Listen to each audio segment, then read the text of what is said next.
You guys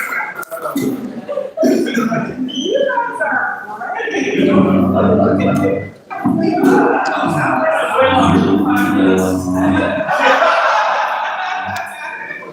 Longer than 5 minutes, felt like it, huh? All right. Yes, it's important to have fun, appreciate the culture, the different people. And I love all kinds of ethnic dances, you know, from different countries, and the music.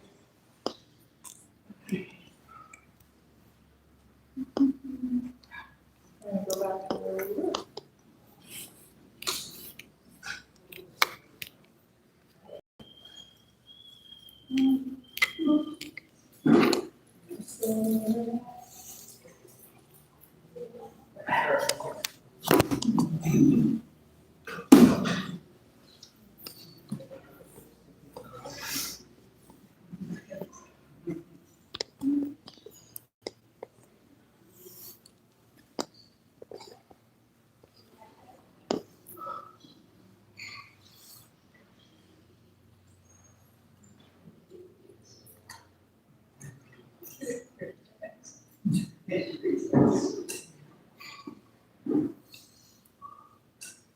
I don't know why it's not going back to the PowerPoint.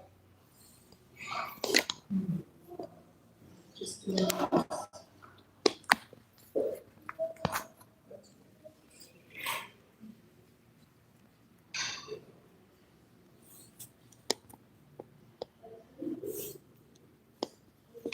You gotta refresh the page.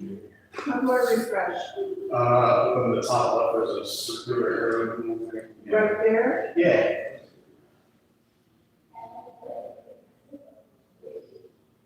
Thank you. Awesome. Okay, I'm just gonna go back through the slides. Hi, Michelle.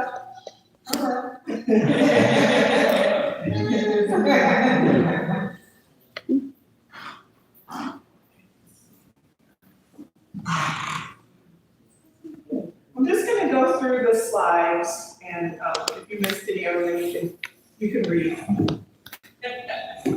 I was telling people that I improvised my presentation that I usually do for children, and I added some more like advanced concepts and vocabulary and stuff, so you can connect with us.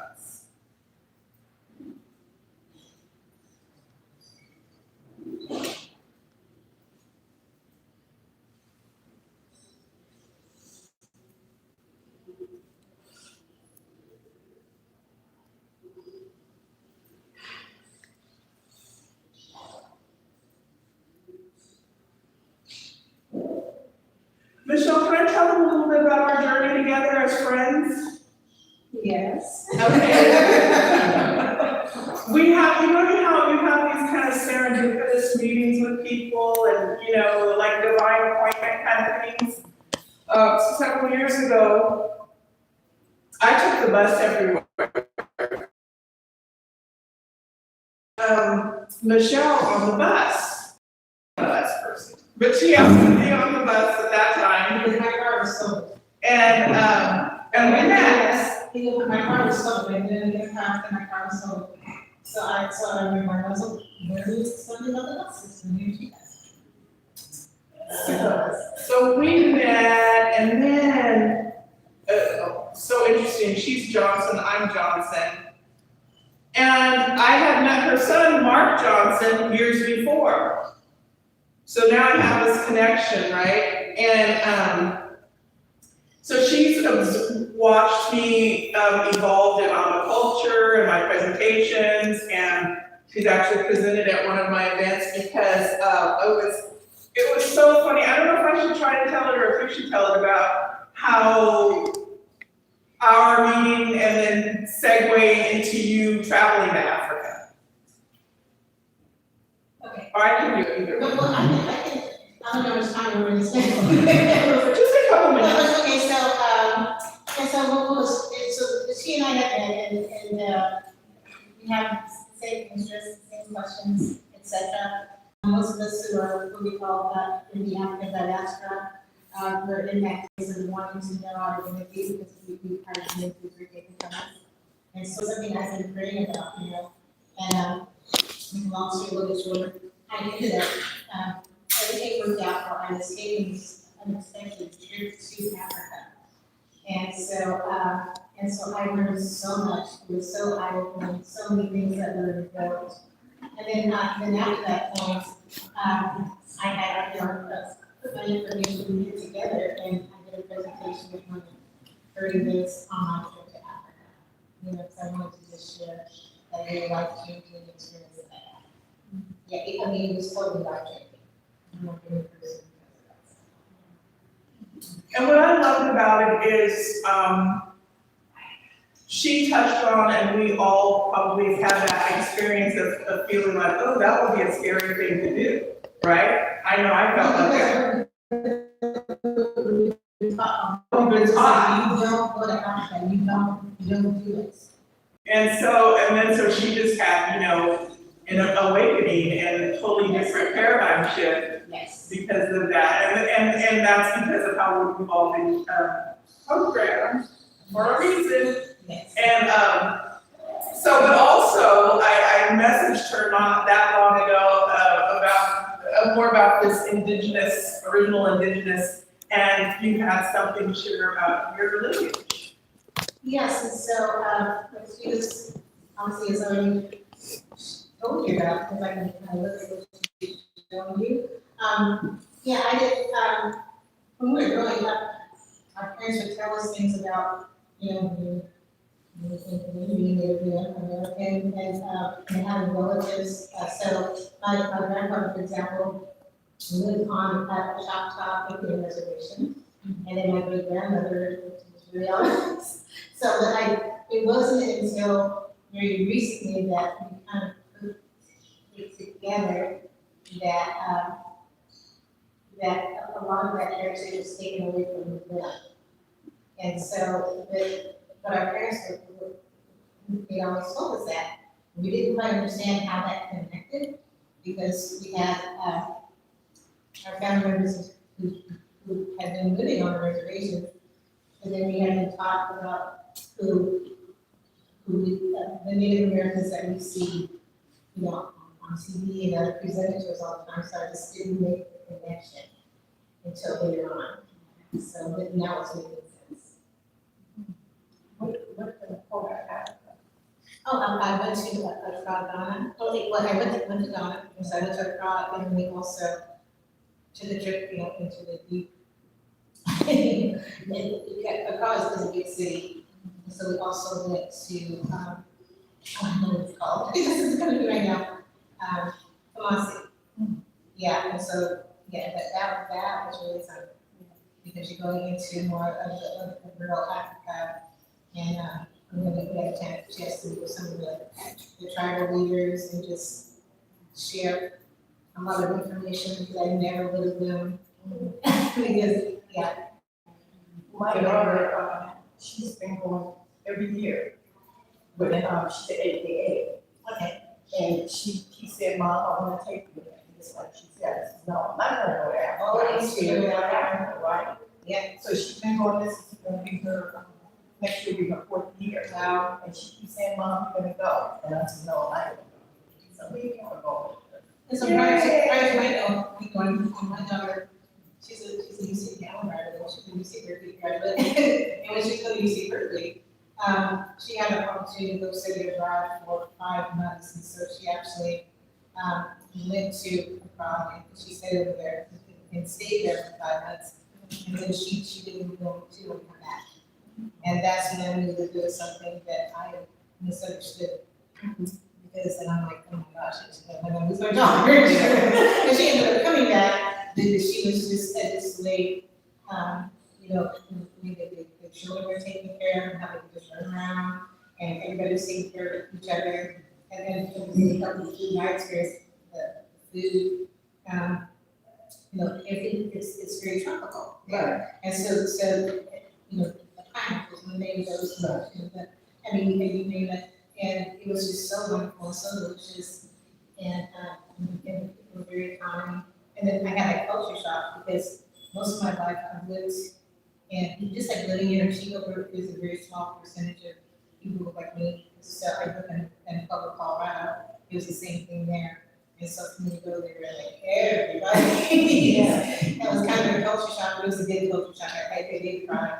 It was very, very emotional. And, I travel a lot with my grandkids, and it's like you say, we get conditioned, you know, I went to Jamaica, Costa Rica, Paris, and my daughter's coming, we need to go different places, and you know, you get conditioned.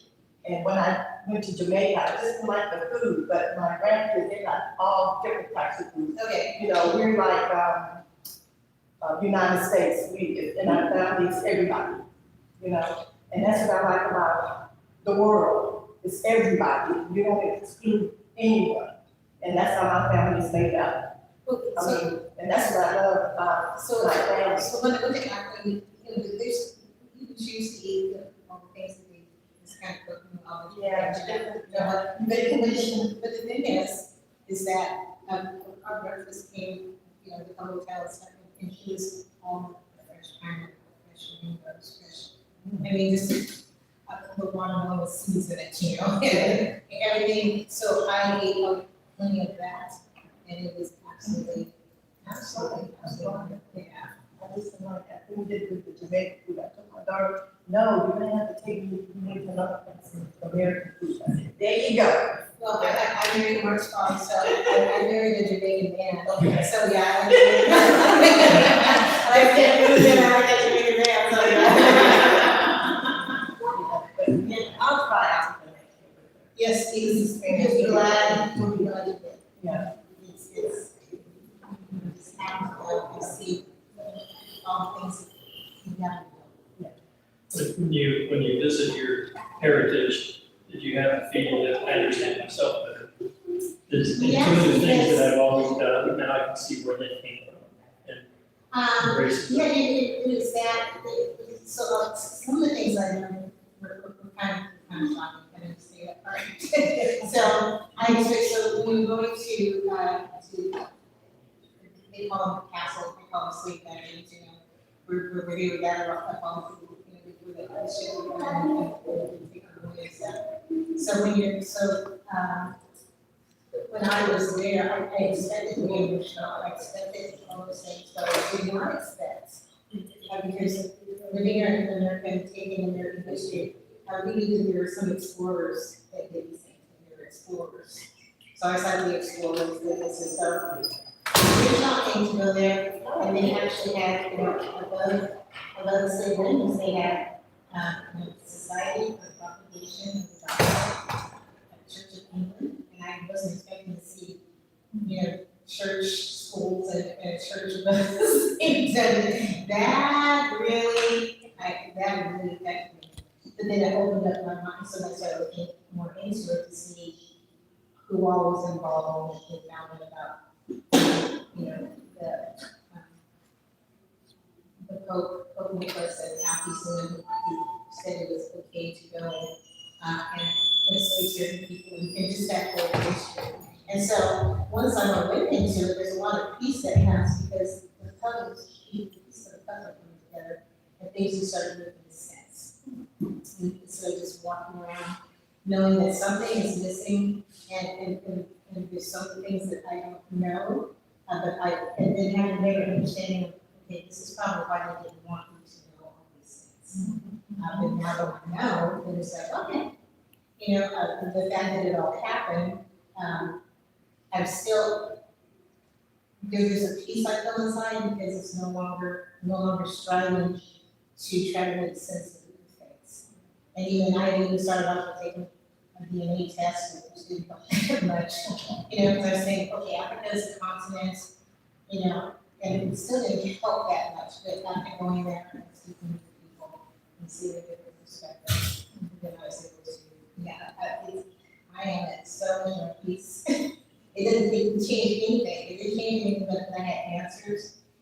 And there's something about having an identity that's just, it's just, if you don't have an identity, you're just kind of lost. But when you have your identity and the pieces of puzzle that come together, it's like, okay, all right, then we can take it from here, and we can just kind of go forward from here. You know, and that's the place I know right now. Just going forward and living life and being at peace. That reminds me of that quote earlier about, why history is important, so that we can know where we are, where we've been, what we should be. So that's so cool that you have that experience. And I got to witness it all happening, because at one point she texted me and she said, "You won't believe because we hadn't seen each other for a while, you won't believe what's happened to me. I went to Africa." I'm like, what? Are you gonna do? And oh my goodness. So everything, I don't know, I feel like there's divine appointments and synchronicities, and you know, this little group here together today, it happened for a reason, the way it's supposed to. And I'm glad you're all here. So here's more on the Berlin conference and how Africa was divided up. And I realized I didn't have the same thing for the Americans. I don't have that because we have the vast resources here too. One of the reasons Africans were coming here, Mansa Musa, and there was a lot of gold here as well. And they don't let you know that the original true indigenous Americans are the holders of the gold in the West. They don't want us to know that. So I need to have the Americas, resource map drawn up too. And, yeah.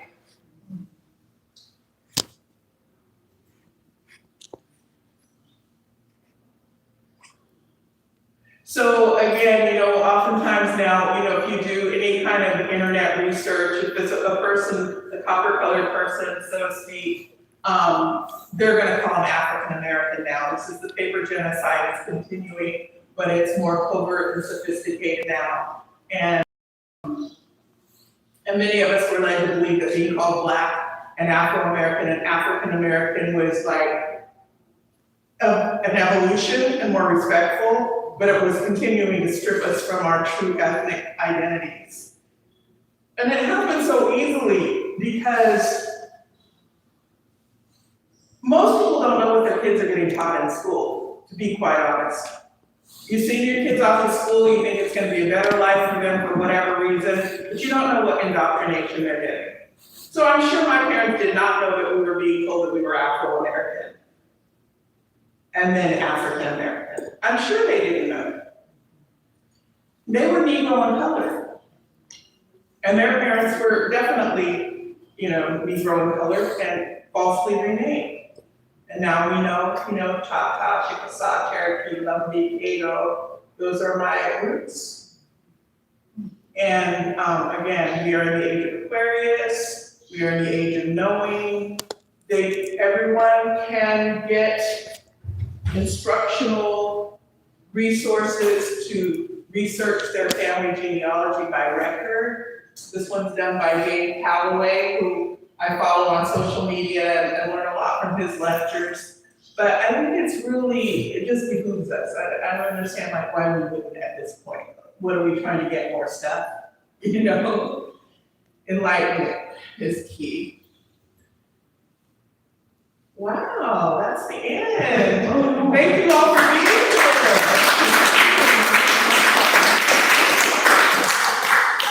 Fun. Let's see. Thank you for all of your work. Oh, it's my joy, and I couldn't get away from it if I wanted to. I mentioned the history ebook, and I hope you will avail yourself of it. That will go directly to me. Any sales of that book, and if you want to donate a tax-deductible contribution to the nonprofit, you can do that as well. I'm just looking for that. We have a fund at the North Valley Community Foundation. I'm so glad I opened that up when we first started, and you can donate there. Oh, I didn't put that on here, but North Valley Community, if you go to their website, you can look for the Culture Education Fund. And my goal is to have recurring donations from people at whatever amount that they are able to provide. And here's my history ebook. So, can you keep that up? Sure. You're welcome. And then I can just put this slideshow back on and just kind of let it go through, I guess. People want to take pictures, and they need the information.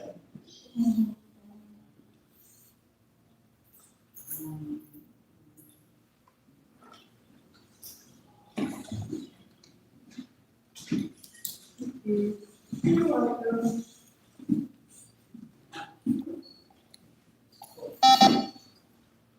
Okay.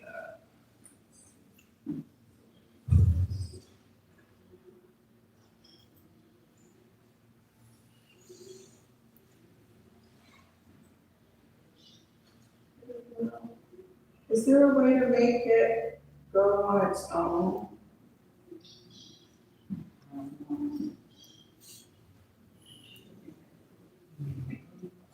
I've been teaching myself quite a bit, so I'm really proud of how far I've come. Garrett, do you know? Make it go on its own. Yeah, like if I put it on slideshow, Yeah. Because I slideshow. I know I can click on it, like from the beginning, but. Front slide, no, I'm sorry. There's something that, it looks like there were 3 dots at the bottom. Yeah. Like when you first brought that, it's a slideshow. Try to get it again. Yeah, there's 3 dots that I see. Now. Wow. Yeah. And then back around.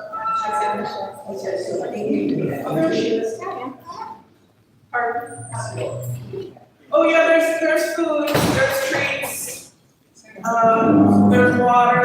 And if anyone wants to stack chairs, you're welcome to. Oh, can you make this like just go by itself, like the slideshow? Yeah. I think that's a great show.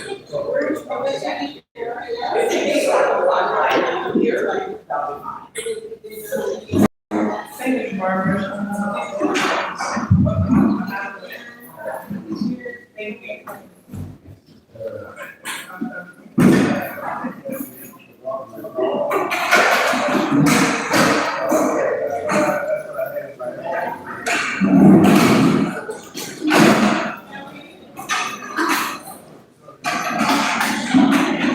Oh, you're welcome. Thank you. Nice to see you. Oh, yeah. So, thank you.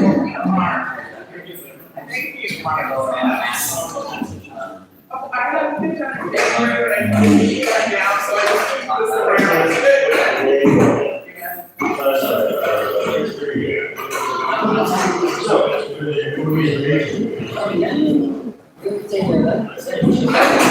I was told that.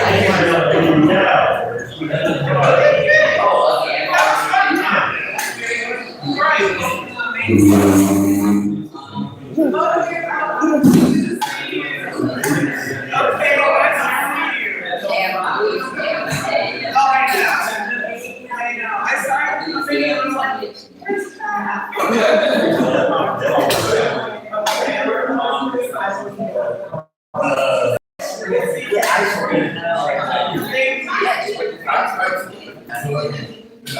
Want to share anything? Hi, what's your name? Oh, I feel like I heard you. Okay. Where did we get everything last? Was there anything that stuck out to you, any piece of information that stuck out to you? Oh, I don't recall.